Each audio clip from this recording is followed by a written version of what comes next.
Cara berikutnya yaitu sekilas histori tentang Banjarsari. Kepada beliau, Bapak Akhlis, dimohon untuk berkenan menjelaskan matur suwun. Bismillahirrahmanirrahim. Assalamualaikum warahmatullahi wabarakatuh. Mukaddimahipun derek Yai Mujib kula mawon nggih. Langsung kemawon. Alhamdulillah Allah naktiraken kita sami waget kempal dateng dalem mriki kanthi sehat ugi kanthi nikmat sempat amargi sehat mawon nek mboten sempat nggih mboten saged dugi mriki. Salajengipun tepangaken kula keparing nami Akhlis. Pangapunten ugi Bapak Ibu dereng saged sowan ugi titip salam takdim dhateng sedaya sesepuh sederek sedaya ingkang kawula hormati ingkang boten saged dalem sebut asma karimipun setunggal baka setunggal. Wonten ing mriki kawula dipun dawuhi kalian sesepuh khususipun panitia saking silaturahim Bani Kyai Ageng Muhammad bin Umar wonten ing enjing menika badhe menyampaikan sejarah singkatipun karena sejarah itu panjang. Kalau panjang itu tidak mungkin cukup 15 menit ataupun berapa menit. Namun mangke sederek sedaya saged maos menapa ingkang sampun dipun serat kalian Yai Mujib napa kula nggih kathah wonten ing mriki. Sepindah Banjarsari sederek sedaya perlu diketahui Banjarsari itu merupakan sebuah desa. Nyuwun pangapunten ingkang sesepuh kula. Banjarsari itu sebuah desa yang tidak sekadar desa, melainkan desa perdikan sekaligus pesantren. Perdikan itu desa yang dibebaskan dari pajak. Kalau sekarang desa perdikan itu sudah tidak ada karena tidak sesuai dengan semangat kemerdekaan. Yang kedua, Banjarsari merupakan perdikan sekaligus pesantren. Pesantren otomatis ada ubo rampe pesantren, santri, kiai, ngaji kitab kuning dan sebagainya. Ini yang perlu sederek sedaya memahami sekaligus tahu. Dan desa perdikan pesantren Banjarsari ini sinten yang mendirikan? Sinten yang mendirikan? Halo? Ketawi sih dereng fokus nggih. Eyang bin Umar. Leres. Tapi asma ingkang asli menika Muhammad bin Umar. Amargi bapakipun Umar Muhammad bin Umar, sebutanipun Kyai Ageng Muhammad bin Umar. Dalam beberapa catatan, Banjarsari itu berdiri 1763. Namun sebenarnya tonggak dari sejarah Banjarsari yang sebenarnya itu baru terjadi pada 16 Juli 1768. Ini yang termaktub dalam arsip kolonial Belanda ketika itu masih VOC.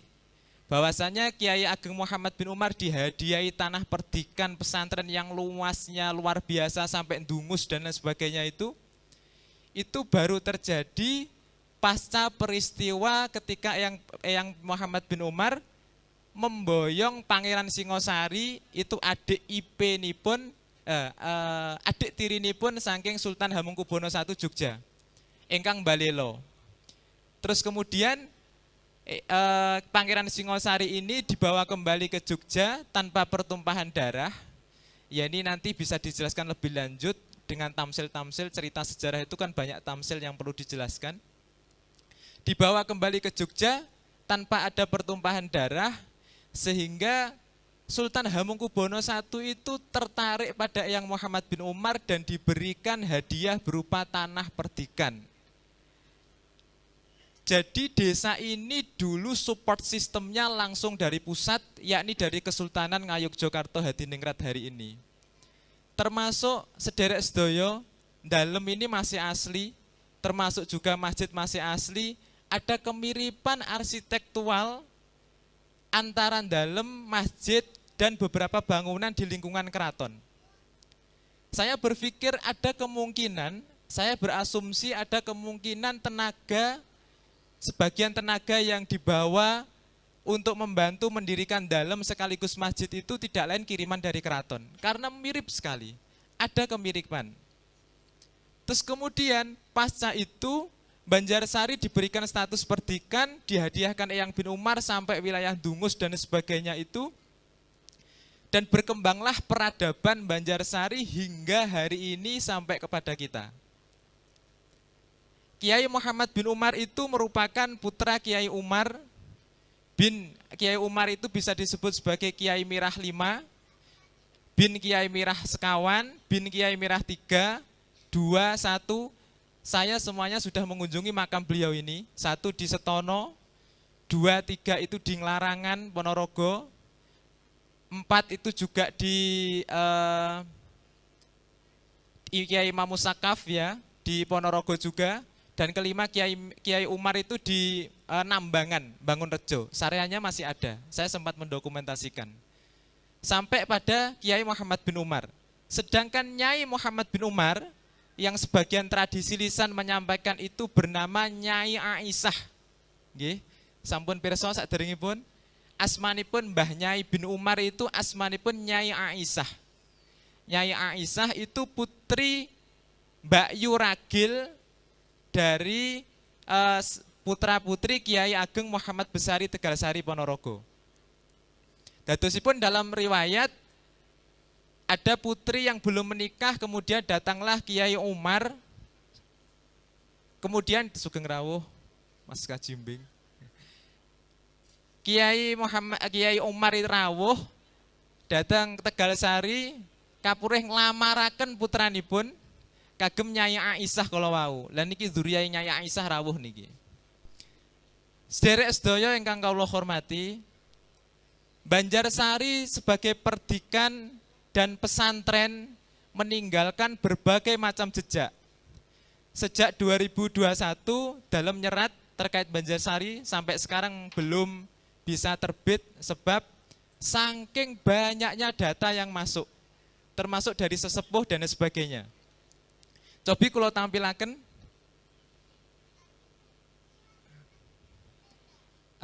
pirsa ketinggal mboten ingkang dateng wingking. Ketinggal. Niki foto dateng pundi?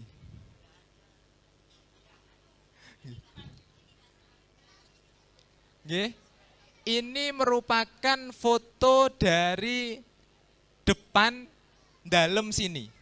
Ini regol zaman dulu ya, regol tapi sekarang sudah berubah. Ini regol mirip sekali dengan Tegalsari, karena memang ada kedekatan baik secara genealogis maupun biologis.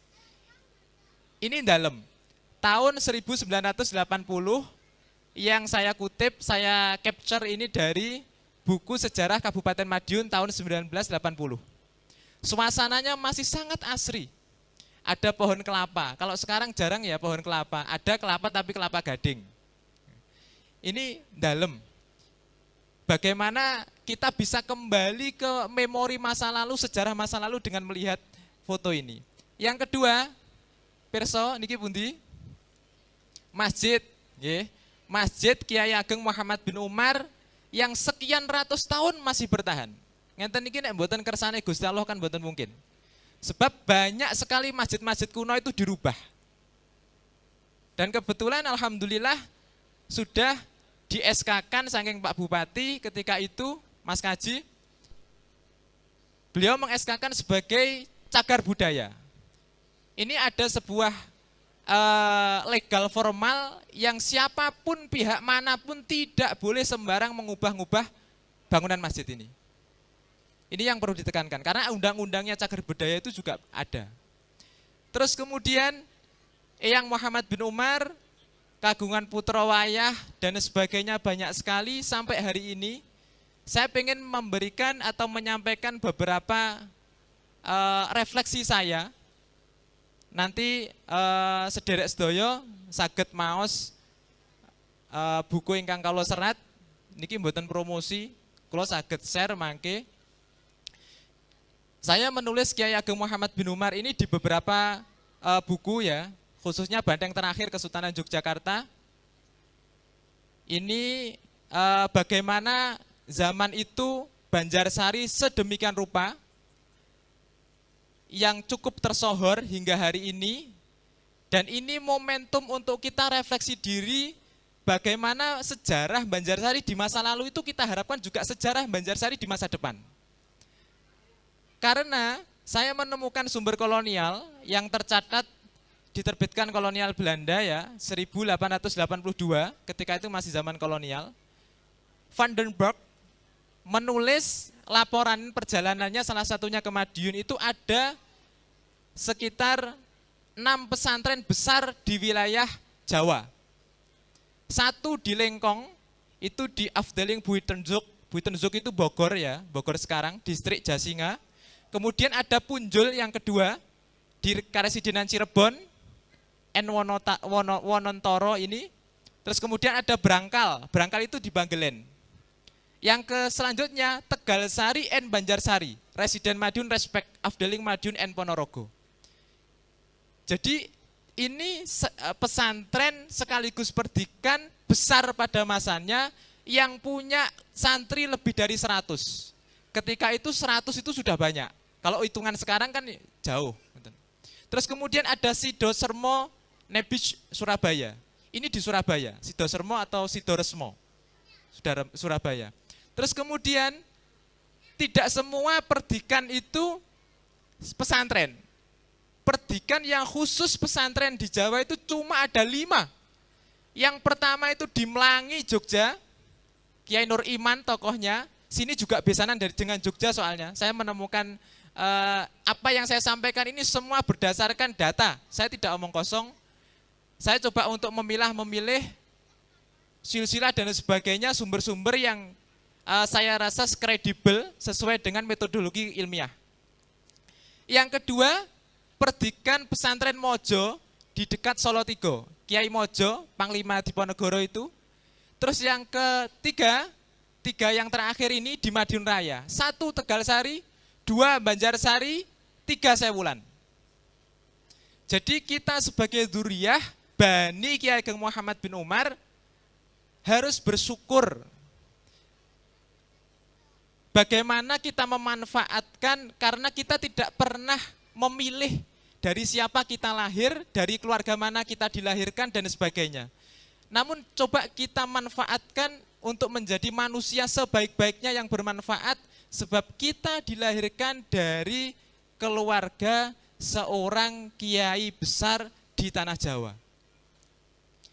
Selanjutnya, ini silsilahnya nanti sesi selanjutnya yang disampaikan oleh Pak Lek Mudzakkir.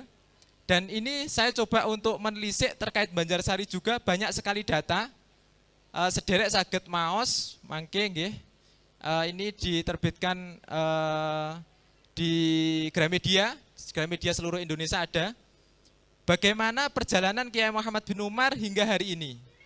Mangke kalau saya matur banyak, waktunya terbatas. Yang jelas itu bagaimana saya berharap momentum silaturahim tahun ini ada follow up selanjutnya, bagaimana kita bisa berkontribusi nyata dalam kehidupan dari keluarga Kiai Ageng Muhammad bin Umar.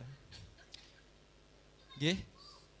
Sementara saking kawula ngaten mawon, mangke saged dipun lajengaken kalian diskusi secara non formal di lain tempat atau di lain waktu nyumanggaaken.